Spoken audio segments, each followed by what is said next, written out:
और भले ही राक्षस थे पर संध्या बंधन करते थे, सिखा रखते थे, तिलक लगाते थे। हम लोगों से तो वो राक्षस अच्छे थे, कम से कम सिखा तो रखते थे, टीका तो लगाते थे। क्यों जी? रावण भी बहुत लंबी चोटी रखता था। वो कथा आपने सुनी होगी डूंगर सिंह जी, कि जब हनुमान जी लंका में गए, अब आज आचार्य श्री जी बैठे हैं तो खूब आनंद से ही कथा चल रही, ऐसा तो नहीं कि जल्दी जल्दी करना है।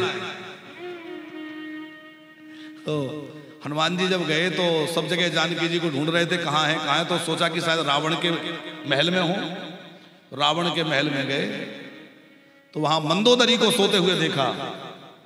वो बड़ी प्रसन्न सी सो रही हैं। हनुमान जी ने अभी जानकी को कभी देखा तो नहीं था। पहले तो एक क्षण के लिए विचार आया कि कहीं यही तो जानकी नहीं है, फिर सोचा कि नहीं, ये जानकी नहीं हो सकती है, ये मेरी मां नहीं हो सकती है। वो रावण के पलंग पर इस प्रकार से आकर के सहन नहीं कर सकती। जान गए कि यह है मंदोदरी है। मंदोदरी भी बहुत सुंदरी थी। एक तो हनुमान जी को क्षोभ हुआ कि कहाँ इन गृहस्थों के घर में आ गए, पर अब जानकी जी के अन्वेषण में पहुंच गए। तो हनुमान जी को लगा यहां तक आए हैं तो कुछ नाटक करके चलें। तो हनुमान जी सकल विद्याओं के गुणी हैं। हनुमान जी ने एक प्रयोग किया, रावण की चोटी और मंदोदरी की चोटी को आपस में जोड़ दिया, बांध दिया और उसमें तंत्र प्रयोग कर दिया। अब वो ऐसा तंत्र प्रयोग महाराज जी किया कि वो कब छूटेगी? बोले जब मंदोदरी खींच के एक झापड़ रावण में देगी तब वो चोटी छूटेगी, नहीं तो चोटी छूटेगी नहीं। अब सवेरे रावण जगा, चोटी खींची, उधर मंदोदरी कहे कि ये क्या कर रहे हो? बोले अरे क्या कर रहे हो, क्या कर रही हो? रावण तो बड़ा विद्वान था। उसने कहा भाई ऐसा कौन था जिसकी यहां तक पहुंचती और जो हमारे सैन्य खंड में आ गया और हमारी चोटी बांध गया? ऐसा कौन हो सकता है? समझ गया कि कोई तो साधारण व्यक्ति नहीं था, कोई विशेष था जो मेरे अंतापुर तक पहुंच गया। इतनी भारी सुरक्षा, चोटी बांध गया, पता नहीं चला। बहुत प्रयास किया सुलझाने का, छुड़ाने का, पर चोटी छूटे नहीं। रावण ने ध्यान लगा के देखा, समझ गया कि इस पे तंत्र प्रयोग हुआ है। अब या तो चोटी कटे या फिर तमाचा खाओ। तो रावण ने क्या विचार किया कि तमाचा खाना ठीक है पर चोटी कटवाना ठीक नहीं है। चोटी कटवा लेंगे, अभी बाहर जाएंगे, लोग पूछेंगे महाराज आपकी चोटी कहां गई? और फिर रावण महापंडित है, विद्वान है, बिना सिखा के ना तो संध्या होगी, ना गायत्री जप होगा, ना यज्ञ अनुष्ठान होंगे, ना कोई पूजा संपन्न होगी। तो बोले बिना सिखा के तो मेरा काम चलेगा नहीं। तो भले ही मंदोदरी का तमाचा खा लूं पर चोटी नहीं कटवाऊंगा। ये राक्षस की बात कह रहे हैं हम आपसे। कहा कि मारो। मंदोदरी ने कहा मैं पतिव्रता नारी हूं, ऐसा कैसे कर सकती हूं?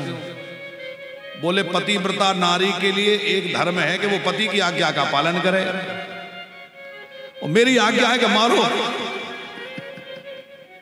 तो फिर आखिर में मंदोदरी को फिर करना पड़ा, और मंदोदरी ने एक तमाचा दिया और मानो हनुमान जी ने कहा अरे मूर्ख, यदि राम की शरण में नहीं आएगा तो औरतों से भी पिटेगा, पत्नी की भी तमाचा खाएगा, इसलिए राम जी की शरण में आ जा।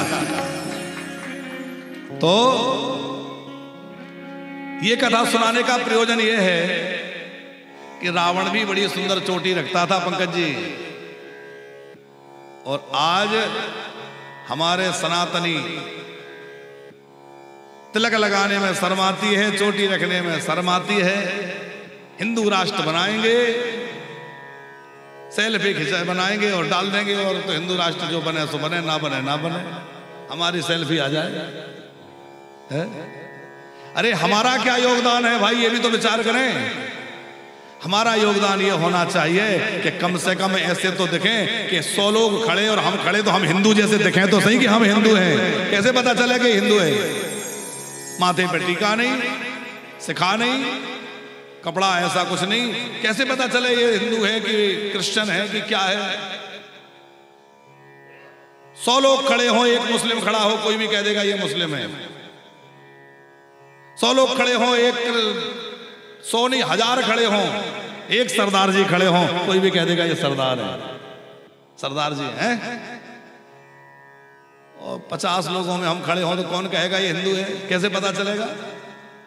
तो भैया बार बार कहते हैं कि टीका लगा के रखो। शिवदत्त जी अब देखो ब्रजवासी हो गए हो, हमारा अधिकार है डांटने का, क्योंकि अब हम आप लोगों के गुरु दीक्षा वाले भले ही ना हो, पर वानप्रस्थ में रह रहे हो तो एक बहाने गुरु ही समझ लो। तो भैया बिना टीका के कोई मत रहो, कम से कम माथे पे टीका तो लगा लिया करो। पुजारी जी सवेरे कम से कम मंदिर में चरणामृत प्रसाद और टीका की कटोरी लेके बैठ जाओ, और जो भी वानप्रस्थी आए अपना प्रणाम करें, ठाकुर जी का चरणामृत दो, प्रसाद के 2 दाने हाथ में रख दो और माथे पे टीका छोटा सा लगा दो। तुम भी क्या ज्यादा पोत देते हो, फिर ये लोग भागते हैं, उधर जाओ ही मत। इतना लगाओ कि ये दोबारा आ जाए। अब ये भी क्या इन्हें मौका मिल जाए तो ये भी इतना लगाए कि जो दोबारा आते ही नहीं। तो